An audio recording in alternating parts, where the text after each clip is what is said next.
Personal law board RSS के एक संगठन रह गई है, संगठन भर बन के रह गई है, क्योंकि उसके टॉप लीडरशिप सब आरएसएस के एजेंट्स हैं। क्योंकि जितने लोगों के नाम ले रहे हैं, ओवैसी साहब ने क्या वक्फ की जमीन पे अपना कब्जा नहीं कर रखा है? अरशद मदनी, महमूद मदनी, किसने? कोई एक लीडर ऐसा बता दो जिसने वक्फ की जमीन पे कब्जा ना कर रखा हो। आम गरीब जनता ने वक्फ की जमीनों पे कब्जा नहीं किया है। जिनकी फलाह बहबूद के लिए जमीनें थी, बेवाएं, यतीम, मिस्कीन, उन्होंने कब्जा नहीं किया है। अरशद मदनी ने कब्जा किया है, ओवैसी साहब ने कब्जा किया है, महमूद मदनी साहब ने कब्जा किया है, इन सब लोगों ने कब्जा किया है। और जो वो है हमारे खालिद सैफुल्लाह रहमानी, वो वक्फ के चोर हैं, आम आवाम थोड़ी है। मैं सबूत मैं दूंगा कि ये अल्लाह की जमीन खाने वाले हैं, ये वक्फ की जमीन चुराने वाले हैं। और काबे में जाके ये बोले, जो काबे में जाके झूठ बोले, वो कैसा मुसलमान होगा, ये मैं अवाम पे छोड़, जिसको आपके भलाई के लिए बनाया जा रहा है। हाँ, मैं वही तो कह रहा हूँ ना। अब मैं भी तो कह रहा हूं कि मुझे मेरी भलाई तो अब कम से कम फैसला करने की इजाजत दे दें हमें, कि हमारी भलाई क्या है। हम कम से कम इतना तो नादान ना बनाए हमें कि हमें अपनी भलाई नहीं पता कैसी है। मैंने 16 पॉइंट, बाकी लोगों की तो बात छोड़ देते हैं, मैंने 16 पॉइंट रखे हैं किरण रिजिजू साहब के लिए भी और ओवैसी साहब के लिए भी। ये 16 पॉइंट ना किरण रिजिजू साहब कहेंगे इसके लिए हाँ, ना ओवैसी साहब कहेंगे, ना हमारे ये जितने भी उलमाए सू हैं, मेरे 16 पॉइंट्स के लिए कोई हाँ नहीं कहेगा, क्योंकि वो वक्फ के कानून को मजबूत करते हैं, वो वक्फ के चोरों को पकड़ने में सक्षम है। कोई नहीं कहेगा उनको, जो कहेगा वही ईमानदार है। वरना मेरे 16 पॉइंट्स में से कोई भी किरण रिजिजू साहब या कोई और कमी बता दे तो मैं मान जाऊंगा। सर लेकिन जेसीपी पे तो ईमान रखना पड़ेगा, उस पर तो भरोसा करना पड़ेगा। नहीं, जेपीसी पे नहीं, पार्लियामेंट पे भी पूरा भरोसा है। लेकिन एक चीज का नजर आ रहा है ना, 272 सीटें किसके पास है सर। लेकिन इस हिसाब से वन नेशन वन इलेक्शन भी तो हुआ ना। नहीं, सब चीजों की बात बता रहा हूं मैं आपको। वन नेशन वन इलेक्शन हो या कोई भी हो, कोई भी चीज आप ये समझ के जाएं कि हमें इसमें हारना है, हमारे पास जीतने की भी कोई स्ट्रेटजी होनी चाहिए, तो बात समझ में आती है। आप दुनिया भर को बेवकूफ बना रहे हैं, करोड़ों रुपए लोगों से उगा रहे हैं धोखाधड़ी करके कि आप 50 लाख क्यूआर कोड और ये सब काम कर दो, ईमेल भेज दो तो ये रुक जाएगा। वो सब धोखाधड़ी करने वाले लोग हैं ना। तो पर्सनल लॉ बोर्ड ने गलत काम किया है sir. Personal law board RSS के एक संगठन रह गई है, संगठन भर बन के रह गई है, क्योंकि उसके टॉप लीडरशिप सब आरएसएस के एजेंट्स हैं। तो उन्होंने सही काम किया, लेकिन आरएसएस के लिए तो सबका जरा विरोधी करे तो कौन काम करेगा? कौन आकर के बचाएगा सर वक्फ को? मैं आपको बता तो रहा हूँ, वक्फ के जो बेनिफिशियरी हैं वो बचाएंगे, आम आवाम बचाएगी। शेड्यूल कास्ट कम्युनिटी की जमीनें शेड्यूल कास्ट कम्युनिटी बचाएगी, आवाम, उनके लीडर्स नहीं बचाएंगे। क्योंकि जितने लोगों के नाम ले रहे हैं, ओवैसी साहब ने क्या वक्फ की जमीन पे अपना कब्जा नहीं कर रखा है?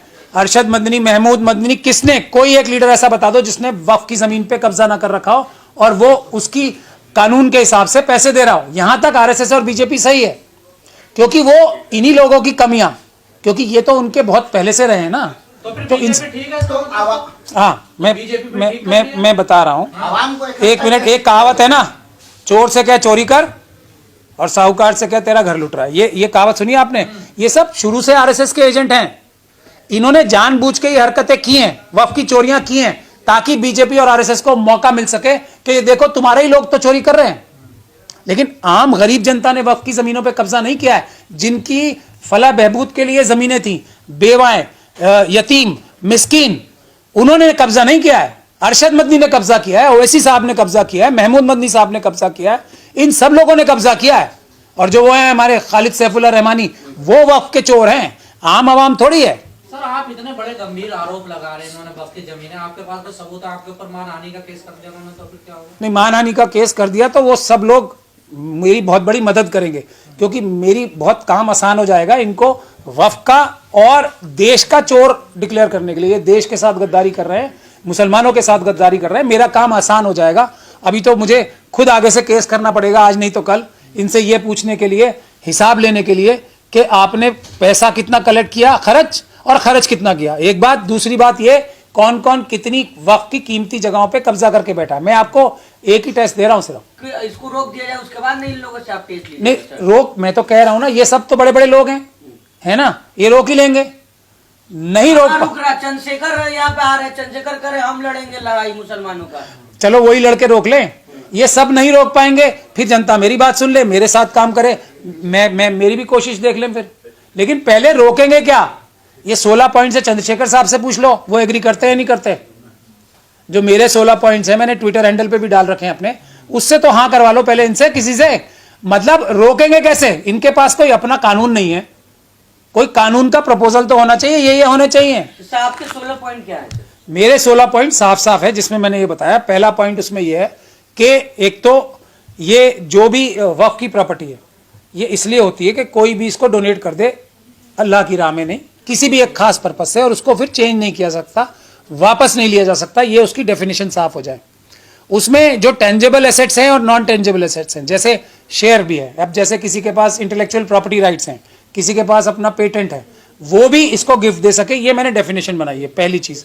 दूसरी चीज मैंने ये कही है कि कोई भी व्यक्ति जो वक्फ की जमीन पे कब्जा करके बैठा है, उसको उम्र कैद तक की सजा होगी, चाहे वो वक्फ बोर्ड का अधिकारी हो या हमारा कोई भी इंसान हो, किसी भी धर्म से रखता हो, कोई भी वक्फ की जमीन धोखाधड़ी करके जो कब्जा करके बैठे हैं, जो पूरा किराया नहीं दे रहे हैं, उनको उम्र कैद तक की सजा होगी। इसमें ये सब लोग जेल चले जाएंगे, इसलिए इसकी कोई वो मदद, इसमें कोई इसके लिए तैयार नहीं होगा। दूसरी मैंने चीज ये रखी है कि इसके लिए हमें एक इंटरैक्टिव मैप बनाना पड़ेगा पूरे देश का। जैसे आप गूगल मैप नहीं होता है, गूगल मैप में आप जमीन पे किसी का भी घर जाके भी देख सकते हैं ना, वो उसको जूम करके देख सकते हैं ना, उसी प्रकार से पूरे देश का मैप, उस पे एक एक प्रॉपर्टी को हम आइडेंटिफाई करेंगे, ताकि कौन एनक्रोचर है या नहीं है जाके देख सके कोई भी व्यक्ति। इसके लिए कोई तैयार नहीं होगा, क्योंकि उससे साफ नजर आ जाएगा कि कौन कौन चोर है।